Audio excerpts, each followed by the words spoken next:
in charge. So this is really how you point out in the book about banks and corporations that were loaning or borrowing money when they didn't have the cash in hand to back up, say, $35 to the dollar. Yeah. And what happened is that they began to tolerate that behavior because throughout the whole company, the metrics were just quick returns on invested capital. Subprime, people weren't looking at the risk factors. They somehow thought that if you're leveraged 30 times, you can make great profits, which is true. But they didn't realize that if the sales or revenue goes down by 3%, the value of the investments, they're wiped out. So these companies really somehow developed a culture where it was okay to take these astronomical risks, partly because they saw that it was with other people's money, and the CEO also was living high on other people's money. Yeah, had his private jet. And so forth. And one of the interesting things that I observed that's really, I think, a kind of hallmark of common purpose at FM Global is that Shivan Subramanian, the CEO, was told by his board that he can have a private jet. The company's big enough, successful enough, and if he wants it, he can go out and lease or buy one. And he said, you know, I think it would send the wrong message throughout the firm. I think it would isolate me from the rest of the firm. Okay, isolate, but how did it affect CEO pay as opposed to the rest? Or did he give to the average worker stock options?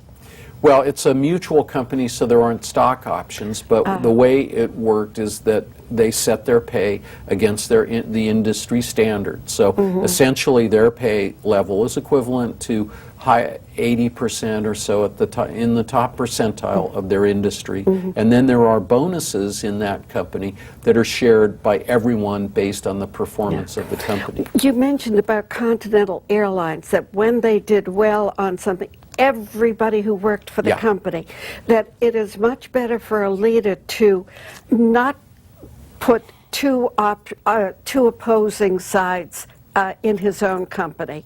Yeah, well, I'll tell you that one of the real hallmarks, I've said it again and again, because I really believe it, self-discipline is the hallmark of a great leader. You know, someone might love to do spreadsheets or finances or make all the decisions, but to the extent that they do that, that they take all the fun stuff for themselves, whether it's the perks or the kinds of jobs they do or the decisions they make, that really has a bad effect on the organization. Another man you mentioned, again with respect, Fournier, Jean-Michel? Jean-René Fortu. He's the head, was the head of, is now the head of Vivendi, was the head of, excuse me, Ron Poulenc, the big French, American, and global chemical and pharmaceutical maker. And what he does, it's interesting, as a Frenchman, he knows quite a bit about wine. He brings groups together to taste wine.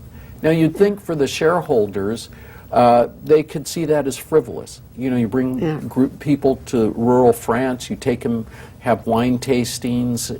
But what he said, and what's really interesting, is that it builds up a camaraderie around people. So the next time they need to collaborate in that global organization, whether it's with India or the US or Europe, they know each other. They understand each other. They've had friendly relations, so they don't have to come together on subsequent occasions. Colgate-Palmolive, you said, also does that, bringing their various leaders from around the world together to New York for a seminar, and then the sort of the pat on the back that they get. What's been unique about Colgate-Palmolive is the way they recognize their talent. And when they find talented people, it doesn't matter where they are, they might be in Brazil or Chile or in the US, these people are celebrated because they recognize that the future is based on talent. So the CEO put in place a rule. If anyone who has been designated a high potential person tells you that they're going to leave the company, Yeah. the CEO himself has to be notified within 24 hours. CEO of a multi-hundred thousand person organization has to be notified himself, and a counteroffer has to be executed and given to this person within 72 hours. So they recognize talent, and they recognize that they have to keep that talent in the organization if they're to succeed. What is a flat company